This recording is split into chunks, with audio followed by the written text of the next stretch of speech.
ओम शांति। मुरली है 23 फरवरी 2024। बाप दादा के मधुर महावाक्य। मीठे बच्चे, अपना चार्ट रखो तो पता लगे कि हम आगे बढ़ रहे हैं या पीछे हट रहे हैं। देह अभिमान पीछे हटाता है और देही अभिमानी स्थिति आगे बढ़ाती है। अपना चार्ट रखो तो पता लगे कि हम आगे बढ़ रहे हैं या पीछे हट रहे हैं। देह अभिमान पीछे हटाता है, देही अभिमानी स्थिति आगे बढ़ाती है। आज का प्रश्न है, सतयुग के आदि में आने वाली आत्मा और देरी से आने वाली आत्मा में मुख्य अंतर क्या होगा? सतयुग में आदि में आने वाली आत्मा और देरी से आने वाली आत्मा में क्या अंतर होगा? बाबा ने उत्तर दिया, आदि में आने वाली आत्माएं सुख की चाहना रखेंगी, क्योंकि सतयुग का आदि सनातन धर्म बहुत सुख देने वाला है और देरी से आने वाली आत्मा को सुख मांगना आएगा ही नहीं। वह शांति शांति मांगेंगे। बेहद के बाप से सुख शांति का वर्षा हर आत्मा को प्राप्त होता है। ओम शांति। भगवानुवाच। अब भगवानुवाच कहा जाता है तो बच्चों को श्री कृष्ण बुद्धि में नहीं आता, बुद्धि में शिव बाबा ही आता है। भगवान कहलाने वाला कौन है? शिव बाबा। मूल बात है बाप का परिचय देना, क्योंकि बाप से ही वर्षा मिलता है। तुम ऐसे नहीं कहेंगे कि हम शिव बाबा के फॉलोअर्स हैं, नहीं, शिव बाबा के बच्चे हैं। हमेशा अपने को बच्चे समझो। और कोई को यह पता नहीं है कि वह बाप, टीचर, सतगुरु भी है। तुम बच्चों में भी बहुत हैं जो भूल जाते हैं। यह याद रहे तो भी अहो सौभाग्य। बाबा को भूल जाते हैं, फिर लौकिक देह के संबंध में आ जाते हैं। वास्तव में बुद्धि से और सब निकल जाना चाहिए। एक बाप की याद रहे। तुम कहते हो त्वमेव माता च पिता त्वमेव। अगर दूसरा कोई याद आता है तो ऐसे नहीं कहेंगे कि सदगति में जा रहे हैं। देह अभिमान में है तो दुर्गति ही होती है। देही अभिमानी तो भी हो तो सदगति होती है। जब अपने आप को आत्मा समझते हो तो बाबा कहते तो सदगति होती है। कभी नीचे कभी ऊपर चढ़ते उतरते रहते हैं, कभी आगे बढ़ते हैं, कभी पीछे हटते हैं। देह अभिमान में तो बहुत आते हैं। इसलिए बाबा हमेशा कहते हैं, चार्ट रखो तो पता पड़े हम आगे बढ़ रहे हैं या पीछे हट रहे हैं। सारा मदार है याद पर, नीचे ऊपर होते ही रहते हैं। बच्चे चलते चलते थक जाते हैं, फिर रड़ियां मारते हैं। बाबा यह होता है, याद भूल जाती है। देह अभिमान में आने से ही पीछे हटते हैं। कुछ ना कुछ पाप करते हैं। याद पर सारा मदार है। याद से आयु बढ़ती है, इसलिए योग अक्षर नामी ग्रामी है। ज्ञान की तो बहुत सहज सब्जेक्ट है। बहुत हैं जिनको ज्ञान भी नहीं है तो योग भी नहीं है। बाबा कहते हैं इससे नुकसान बहुत होता है। बहुतों से मेहनत होती नहीं है, पढ़ाई में नंबरवार तो होते ही हैं। पढ़ाई से समझा जाता है कि कहाँ तक और किसकी सर्विस करते हैं। सबको शिव बाबा का परिचय देना है।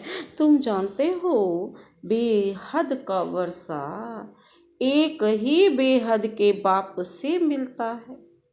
मुख्य है माता पिता और तुम बच्चे। यह हुआ ईश्वरीय कुटुंब।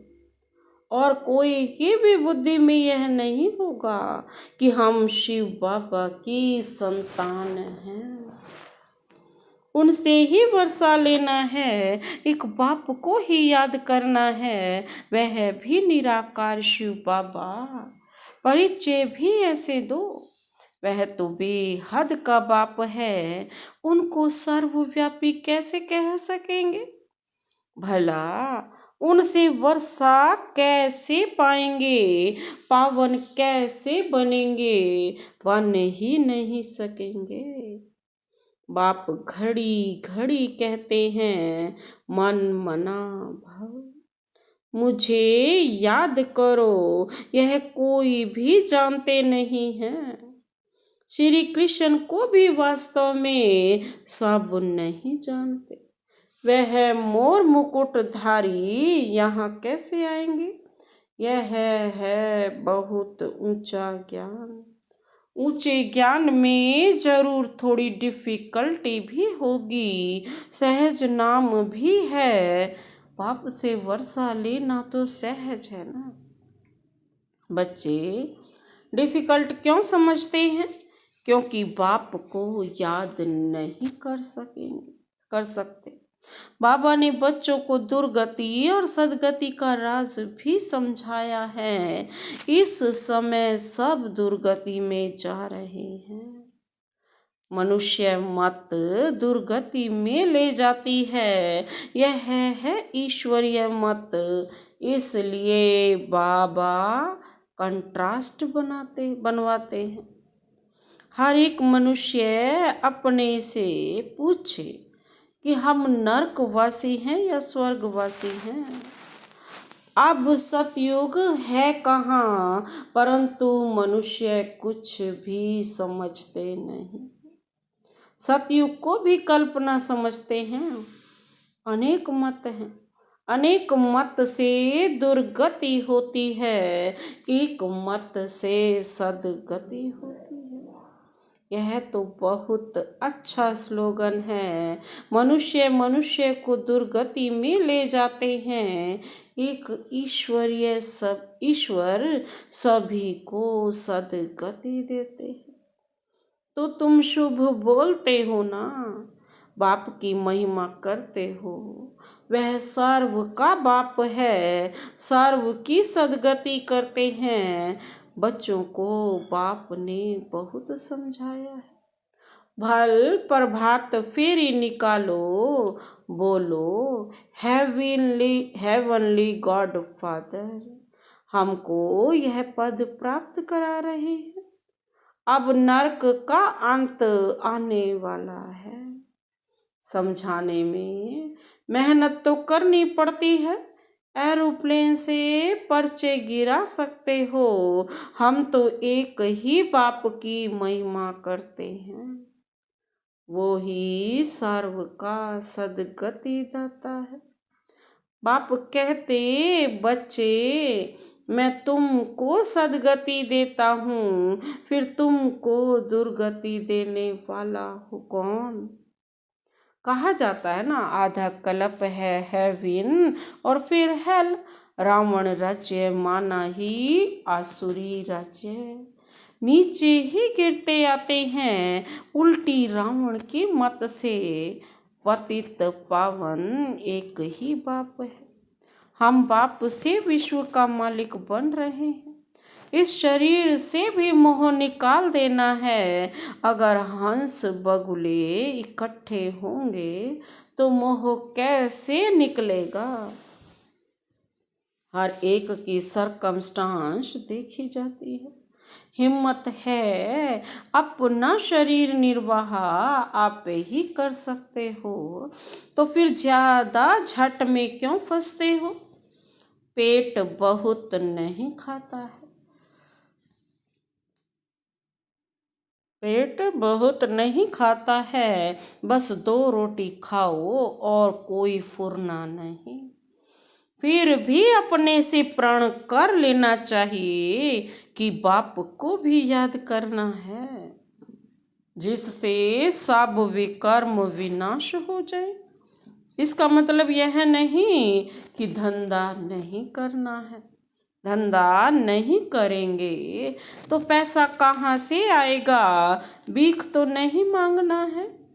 यह तो घर है, शिव बाबा के भंडारे से खाते हैं। अगर सर्विस नहीं करते हैं तो मुफ्त में खाते हैं। तो गोया भीख पर चलना होता है। 21 जन्म फिर सर्विस करनी पड़ेगी। राजा से लेकर रंक तक सब यहाँ हैं, वहाँ भी हैं, परंतु वहाँ सदैव सुख है, यहाँ सदैव दुख है। पोजीशन तो होती है ना, बाप से पूरा योग रखना है, सर्विस करनी है, दिल से पूछना है कि हम यज्ञ की कितनी सेवा करते हैं।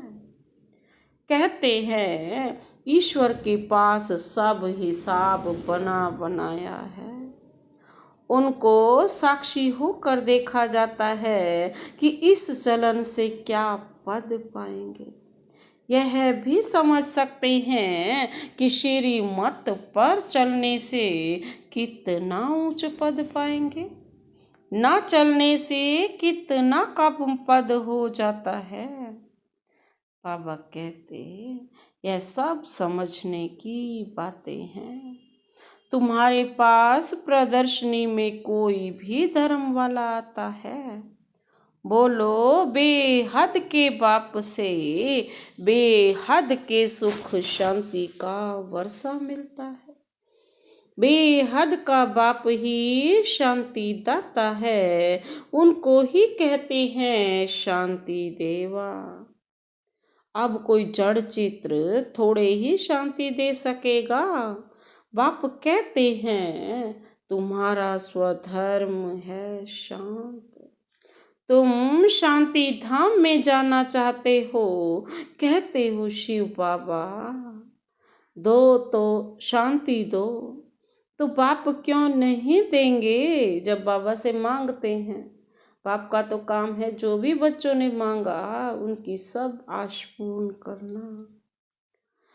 क्यों नहीं देंगे, क्या बाप वर्षा नहीं देंगे बच्चों को।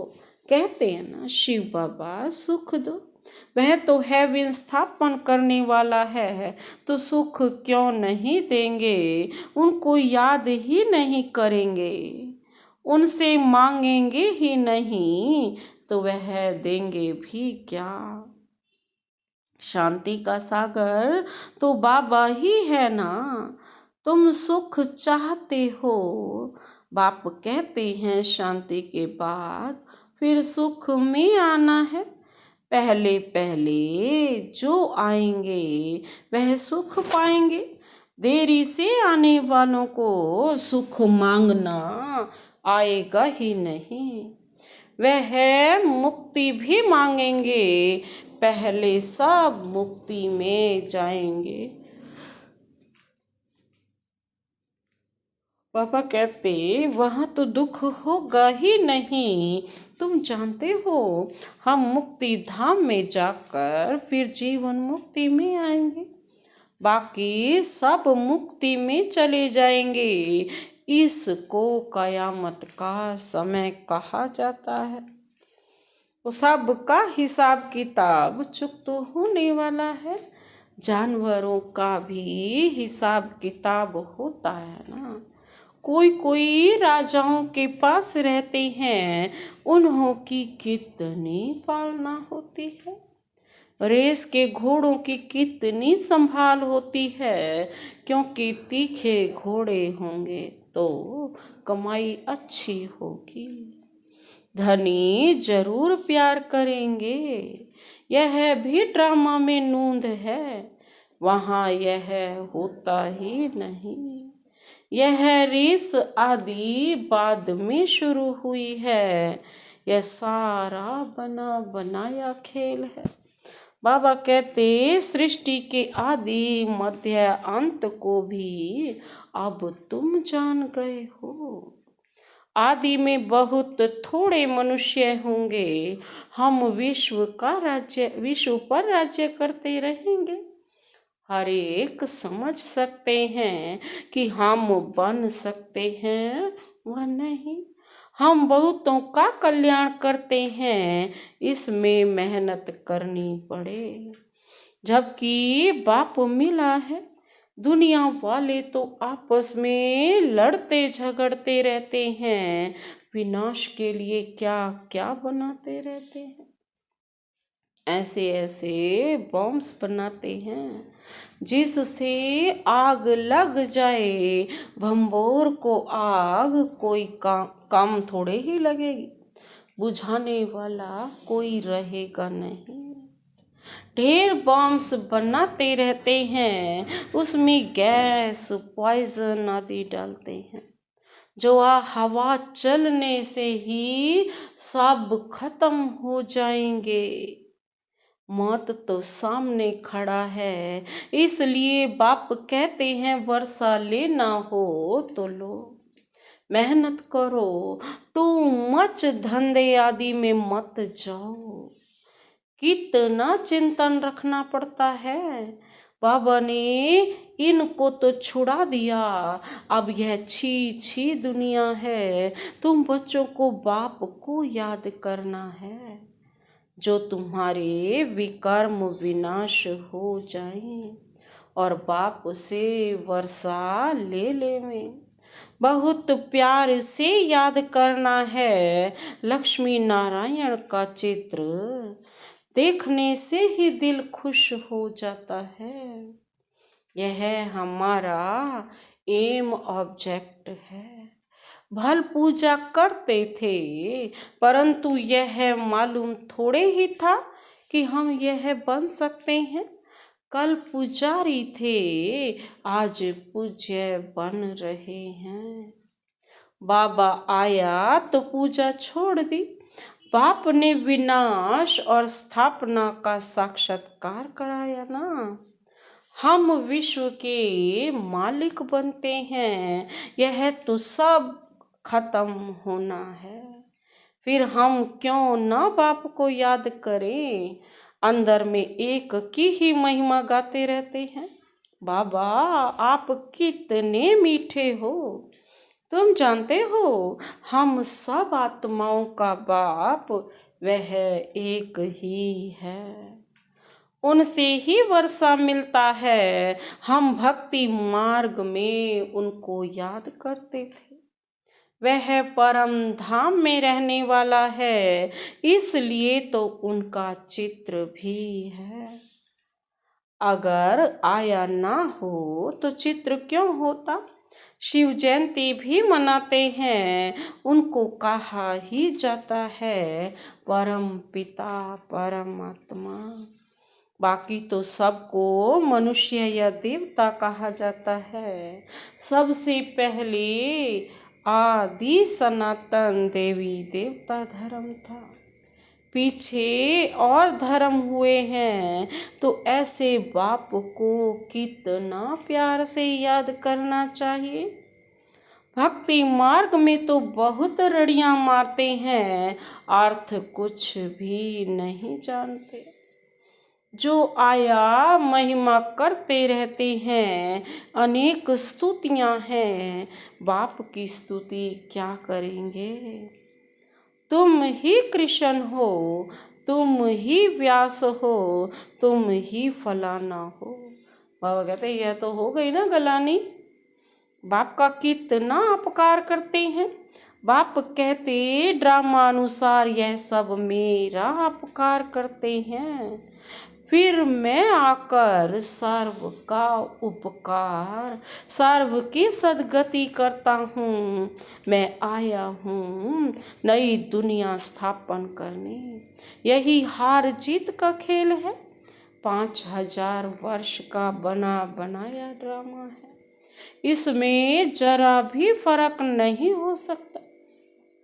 यह ड्रामा का राज बाप बिगर कोई समझा न सके।